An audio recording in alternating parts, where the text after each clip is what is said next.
आज का प्रश्न है, निम्नलिखित कवि पंक्तियों की संदर्भ सहित हिंदी व्याख्या कीजिए। जैसा कि आप यहाँ पर देख सकते हैं, पॉइंट एक करके सवाल पूछा गया है। निम्नलिखित कवि पंक्तियों की संदर्भ सहित हिंदी व्याख्या कीजिए और इसके ठीक नीचे आपको एक पैराग्राफ दिया गया है, जिसको पढ़ के इसकी हिंदी ससंदर्भ सहित व्याख्या करनी है। आपकी जानकारी के लिए बता दें, कुछ लोग करते क्या हैं, प्रश्न अच्छी तरह से पढ़ते नहीं हैं और वहाँ पे संदर्भ प्रसंग व्याख्या भी लिख कर आते हैं, लेकिन फिर भी उनको पूरे के पूरे नंबर नहीं मिल पाते, क्योंकि वो लोग प्रश्न को अच्छे से पढ़ते नहीं हैं। कहीं कहीं पर लिखा होता है ससंदर्भ सहित व्याख्या कीजिए और कहीं पर लिखा होता है संदर्भ सहित व्याख्या कीजिए। इन दोनों जगहों में जो भी अंतर हो, लेकिन आपको व्याख्या में चार के चारों हेडिंग्स लिखना है: संदर्भ, प्रसंग, व्याख्या और काव्यगत सौंदर्य।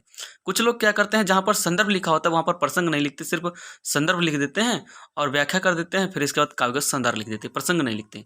लेकिन ऐसा नहीं है, अगर संदर्भ सहित हिंदी व्याख्या पूछ रहा है फिर भी आपको प्रसंग जरूर लिखना है। बोले तो ससंदर्भ व्याख्या करनी है। यहाँ पर आपको प्रश्न सबसे पहले पढ़ना है, इसके बाद जो नीचे पैराग्राफ दिया होगा उसको आपको अच्छी तरह से पढ़ना है और फिर इसके बाद उसका संदर्भ, प्रसंग और व्याख्या करनी है। यहाँ पर हम सबसे पहले देख सकते हैं, प्रश्न एक करके एक पैराग्राफ दिया गया है। इसमें क्या दिया है? अतुलनीय जिनके प्रताप का साक्षी है प्रत्यक्ष दिवाकर, घूम घूम कर देख चुका है जिनकी निर्मल कीर्ति निशाकर, देख चुके हैं जिनका वैभव ये नभ के अनंत तारागढ़, अगणित बार सुन चुका है नभ जिनका विजय घोष रण गर्जन। यहाँ पर कुछ इस तरह का ये पैराग्राफ है जिसकी हमें संदर्भ सहित हिंदी व्याख्या करनी है।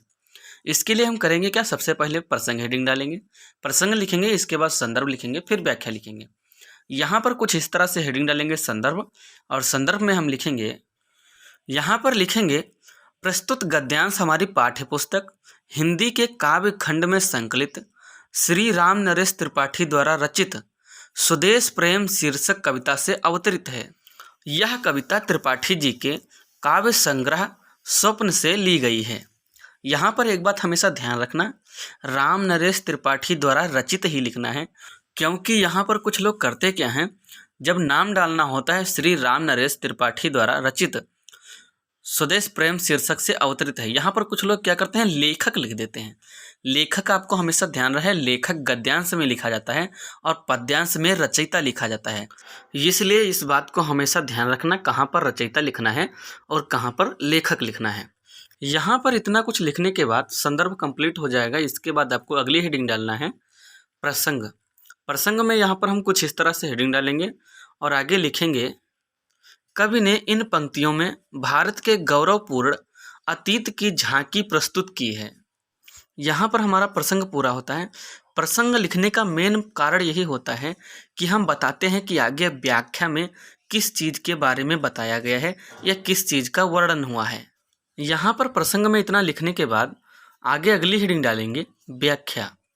यहाँ पर कुछ इस तरह से हेडिंग डालेंगे व्याख्या, और व्याख्या में लिखेंगे, त्रिपाठी जी कहते हैं कि तुम अपने उन पूर्वजों का स्मरण करो जिनके अतुलनीय प्रताप की साक्षी सूर्य आज भी दे रहा है। यही तो हमारे पूर्व स्वरूप थे, जिनकी धवल और स्वच्छ कीर्ति को चंद्रमा भी यत्र तत्र सर्वत्र घूम घूम कर देख चुका है। वे हमारे पूर्वज ऐसे थे जिनके ऐश्वर्य को तारों का अनंत समूह बहुत पहले देख चुका था। हमारे पूर्वजों की विजय घोषों और युद्ध गर्जनाओं को भी आकाश अनगिनत बार सुन चुका है। तात्पर्य यह है कि हमारे पूर्वजों के पवित्र चरित्र, प्रताप, यश, वैभव, युद्ध कौशल आदि सभी कुछ अद्भुत और अभूतपूर्व था। अतः इसी के साथ साथ व्याख्या समाप्त होगी। इसके बाद हमारी अगली हेडिंग होगी काव्यगत सौंदर्य। यहाँ पर कुछ इस तरह से हेडिंग डालेंगे काव्यगत सौंदर्य, और काव्यगत सौंदर्य में यहाँ पर हम लिखेंगे, कवि ने अपने पूर्वजों के गुणों का गरिमामय गान किया है। भाषा संस्कृत शब्दों से युक्त, साहित्यिक खड़ी बोली, शैली भावनात्मक, रसबीर, गुणओज, छंद प्रत्येक चरण में 16-16 मात्राओं वाला मात्रिक छंद, अलंकार, अनुप्रास, रूपक और पुनरुक्ति प्रकाश, अतः इसी के साथ साथ हमारे इस अध्याय की चारों हेडिंग्स कंप्लीट होती हैं। संदर्भ, प्रसंग, व्याख्या और काव्यगत सौंदर्य। यहाँ पर काव्यगत सौंदर्य में आपको एक बात हमेशा ध्यान रखनी है, यहाँ पर जो 1-2 पॉइंट की लाइनें हैं ये भले ही आपको याद ना रहें, लेकिन इसके नीचे शैली, रस, गुण, छंद, अलंकार, यहाँ पर छंद अलंकार तो बहुत ही जरूरी है। इसके बाद और भी 2 यानी कि काव्यगत सौंदर्य में आपको कम से कम 4 पॉइंट जरूर लिखने हैं। ये बात आप हमेशा ध्यान रखें ताकि आपको पूरे के पूरे नंबर मिल सकें। यहाँ पर इतना कुछ लिखने के बाद अब आगे बढ़ेंगे दूसरे अध्याय में। यहाँ पर कुछ इस तरह का दूसरा अध्याय है जिसको ठीक पहले की तरह आपको पढ़ना है और फिर इसके बाद संदर्भ व्याख्या करना है। संदर्भ में यहाँ पर पहले संदर्भ लिखेंगे, फिर इसके बाद प्रसंग लिखेंगे और फिर इसके बाद इसकी व्याख्या करेंगे। यहाँ पर एक बात हमेशा ध्यान रखना कि जब भी आपको गद्य हो या पद्य, गद्य या पद्य में आपको दोनों में एक एक पैराग्राफ पूछा जाएगा, लेकिन वहाँ पर आपको आर लगाकर 2 दिए जाएंगे कि अगर आपको इसका नहीं मालूम है तो इसका लिख दीजिए, जिसके लिए आपको लिखना वहाँ पर सिर्फ एक ही होता है और जिसके आपको ठीक 4 नंबर दिए जाते हैं। यहाँ पर प्रश्न 2 में है, शोभित है सर्वोच्च मुकुट से जिनके दिव्य देश का मस्तक, पूंज रही हैं सकल दिशाएं जिनके जय गीतों से अब तक, जिनकी महिमा का है अविरल साक्षी सत्य रूप हिमगिरिवर, उतरा करते थे विमान दल जिनके विस्तृत वक्षस्थल पर। यहाँ पर कुछ इस तरह का पैराग्राफ है जिसकी हमें हिंदी व्याख्या करनी है। यहाँ पर व्याख्या करने के लिए सबसे पहले हम हेडिंग डालेंगे संदर्भ और इसके बाद प्रसंग, फिर व्याख्या करेंगे। यहाँ पर सबसे पहले कुछ इस तरह से हेडिंग डालेंगे संदर्भ, और संदर्भ में यहाँ पर हम लिखेंगे प्रस्तुत गद्यांश हमारी पाठ्यपुस्तक हिंदी के काव्य खंड में संकलित श्री राम नरेश त्रिपाठी द्वारा रचित स्वदेश प्रेम शीर्षक कविता से अवतरित है। यह कविता त्रिपाठी जी के काव्य संग्रह स्वप्न से ली गई है।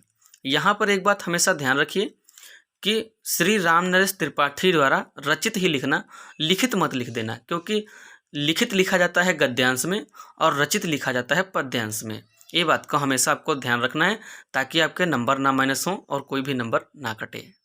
संदर्भ लिखने के बाद अगली हेडिंग डालेंगे प्रसंग। यहाँ पर कुछ इस तरह से हेडिंग डालेंगे प्रसंग, और प्रसंग में हम यहाँ पर लिखेंगे प्रस्तुत पंक्तियों में भारत के गौरवपूर्ण अतीत की झांकी प्रस्तुत की गई है। यहाँ पर प्रसंग लिखने के बाद अगली हेडिंग डालेंगे व्याख्या। यहाँ पर आपको एक बात हमेशा ध्यान रखनी है कि प्रसंग और संदर्भ आपको जरूर लिखना है। प्रसंग हेडिंग बिल्कुल भी नहीं छोड़ना है, संदर्भ भी नहीं छोड़ना है, क्योंकि प्रसंग में ये बताया जाता है कि आगे जो व्याख्या है उसमें किस चीज़ का वर्णन किया गया है। इसलिए कॉपी चेक करने वाला प्रसंग पूरा जरूर अच्छे से पढ़ता है और इसके बाद व्याख्या में थोड़ा कम ध्यान देता है। इसके लिए आपको प्रसंग जरूर लिखना है अच्छे से और फिर इसके बाद व्याख्या हेडिंग डालनी है और फिर आपको व्याख्या लिखनी है। यहाँ पर कुछ इस तरह से हेडिंग डालेंगे व्याख्या, और व्याख्या में हम यहाँ पर लिखेंगे कवि त्रिपाठी जी आगे कहते हैं कि यह भारत हमारे चिर स्मरणीय पूर्वजों का देश है।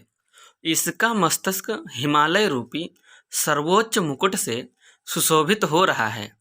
हमारे पूर्वजों के विजय गीतों से आज तक भी संपूर्ण दिशाएं पूंज रही हैं। यही तो वे पूर्वज थे जिनकी महिमा की गवाही आज भी सत्य स्वरूप वाला श्रेष्ठ हिमालय दे रहा है, अथवा जिनकी महिमा की गवाही आज भी हिमालय के रूप में प्रत्यक्ष है। इस भारत भूमि की अति विस्तृत अथवा विशाल वक्षस्थल पर विभिन्न देशों के विमान समूह बना बनाकर उतरा करते थे। अतः इसी के साथ साथ इसकी भी व्याख्या समाप्त होती है। इसके बाद हमारी अगली हेडिंग होगी काव्यगत सौंदर्य। यहाँ पर एक बात हमेशा आपको ध्यान रखनी है, काव्यगत सौंदर्य आपको हेडिंग जरूर लिखना है और उसमें 4 से 5 पॉइंट आपको बहुत इंपॉर्टेंट होते हैं, ये भी आपको जरूर लिखना है। यहाँ पर कुछ इस तरह से हेडिंग डालेंगे काव्यगत विशेषताएं या काव्यगत सौंदर्य। एक बात आप हमेशा ध्यान रखना, वहाँ पर जब आप लिखना तो काव्यगत सौंदर्य ही हेडिंग डालना, काव्यगत विशेषताएं हेडिंग मत डालना। यहाँ पर पॉइंट 1 में लिखेंगे हिमालय के महत्व और सौंदर्य की झांकी प्रस्तुत की गई है। भाषा साहित्यिक और बोधगम्य खड़ी बोली, शैली भावनात्मक और वर्णनात्मक, रसबीर गुण ओज, छंद प्रत्येक चरण में 16-16 मात्राओं वाला मात्रिक छंद, अलंकार, अनुप्रास और रूपक।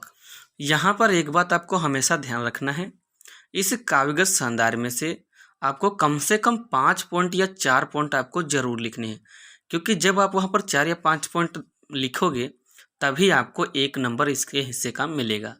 पूरी जो व्याख्या होती है वो 4 नंबर की होती है, जिसमें आपको पूरे के पूरे 4 हेडिंग्स भी लिखने होते हैं: संदर्भ, प्रसंग, व्याख्या और काव्यगत सौंदर्य। अतः इसके साथ इसको भी समाप्त करते हैं। इसको अच्छे से याद कर लेना ताकि कोई आपको परेशानी ना हो।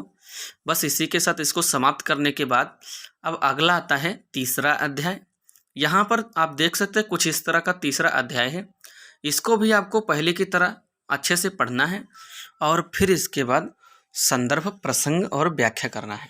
यहाँ पर तीसरे अध्याय में दिया है: सागर निज छाती पर जिनके अगणित अरड़व पोत उठा करे, पहुँचाया करता था प्रमुदित भूमंडल के सकल तटों पर।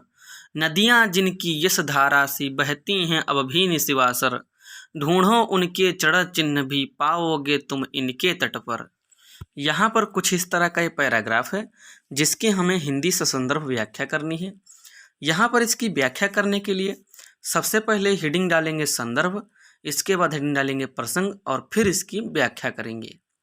इसके लिए सबसे पहले यहाँ पर हमें हेडिंग डालते हैं संदर्भ और संदर्भ लिखने के बाद हम लिखेंगे प्रसंग। यहाँ पर कुछ इस तरह से हेडिंग डालेंगे संदर्भ और संदर्भ में यहाँ पर हम लिखेंगे: प्रस्तुत पद्यांश हमारी पाठ्य पुस्तक हिंदी के काव्य खंड में संकलित श्री रामनरेश त्रिपाठी द्वारा रचित स्वदेश प्रेम शीर्षक कविता से अवतरित है। यह कविता त्रिपाठी जी के काव्य संग्रह स्वप्न से ली गई है। यहाँ पर एक बात हमेशा आपको ध्यान रखनी है कि जब आप लिखेंगे श्री रामनरेश त्रिपाठी द्वारा रचित, यहाँ पर रचित ही लिखना है, लिखित मत लिख देना, क्योंकि गद्यांश में लिखा जाता है लिखित या लेखक और पद्यांश में लिखा जाता है रचयिता या रचित। यहाँ पर संदर्भ लिखने के बाद अगली हेडिंग डालेंगे प्रसंग। प्रसंग में यहाँ पर लिखेंगे: प्रस्तुत पंक्तियों में भारत के अतीत की गरिमापूर्ण झांकी प्रस्तुत की गई है। यहाँ पर आपको प्रसंग जरूर लिखना है, क्योंकि प्रसंग में यह बताया जाता है कि आगे व्याख्या में किस चीज़ का वर्णन हुआ है या व्याख्या किस पर आधारित है। इसलिए जब भी कॉपी चेक करने वाला आपकी कॉपी चेक करता है तो सबसे पहले वो संदर्भ अच्छे से पढ़ता है, इसके बाद प्रसंग बहुत ही अच्छे से पढ़ता है। और अगर आप प्रसंग अच्छे से लिखते हैं तो जब आपका प्रसंग वो पढ़ता है तो इसके बाद वो आपकी व्याख्या नहीं पढ़ता है, ये समझ लीजिए, फिर डायरेक्ट आपका काव्यगत सौंदर्य पढ़ता है। इसके लिए आपको व्याख्या में अगर बचना है तो यहाँ पर आपको प्रसंग बहुत ही अच्छे से लिखना होगा। यहाँ पर अच्छी तरह से प्रसंग लिखने के बाद अगली हेडिंग डालेंगे व्याख्या। व्याख्या हेडिंग डालने के बाद यहाँ पर लिखेंगे: हमारे पूर्वज ऐसे थे कि स्वयं समुद्र भी उनकी सेवा में तत्पर रहता था। वह अपनी छाती पर उनके असंख्य जहाज़ों को उठाकर प्रसन्नता के साथ पृथ्वी के एक कोने से दूसरे कोने पर स्थित समस्त बंदरगाहों पर पहुंचाया करता था। इस देश में रात दिन बहती हुई नदियों की धारा मानो हमारे उन पूर्वजों का यशोगान गाती जाती हैं। धन्य थे वो हमारे ऐसे पूर्वज जिनका समर्पण, उत्साह और शौर्य अद्भुत था। कवि को विश्वास है कि उनके चरण चिन्ह आज भी हमारी नदियों और समुद्रों के तटों पर मिल जाएंगे।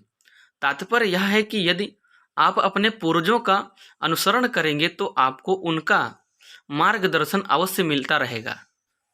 अतः इन्हीं लाइनों के साथ साथ व्याख्या भी समाप्त होती है। व्याख्या समाप्त होने के बाद अगली हेडिंग डालेंगे काव्यगत सौंदर्य। यहाँ पर कुछ इस तरह से काव्यगत सौंदर्य हेडिंग डालेंगे और काव्यगत सौंदर्य हेडिंग में यहाँ पर हम लिखेंगे: पॉइंट 1 में लिखेंगे पूर्वजों की गौरव गाथा का सजीव और अलंकारिक वर्णन किया गया है। इसके बाद पॉइंट 2 में लिखेंगे भाषा सरल, सुबोध तथा साहित्यिक खड़ी बोली, शैली भावनात्मक, रसवीर, छंद प्रत्येक चरण में 16-16 मात्राओं वाला मात्रिक छंद, गुण ओज। यहाँ पर आपको एक बात हमेशा ध्यान रखनी है, भाषा, शैली, रस, छंद, ये आपको हमेशा याद रखने ताकि वहाँ पर आप अच्छे से लिख सको। तो उम्मीद करता हूँ पहला, दूसरा और तीसरा अध्याय आपको आसानी से समझ में आया होगा। अगर आप इसको नहीं भी लिखते हैं तो भी चलेगा, 3 से 4 बार अगर सुन लेंगे फिर भी आपको ये अच्छे से याद हो जाएगा। तो बस आज के लिए इतना ही, मिलते हैं अगले वीडियो में। तब तक के लिए बाय बाय। सब्सक्राइब, लाइक और शेयर।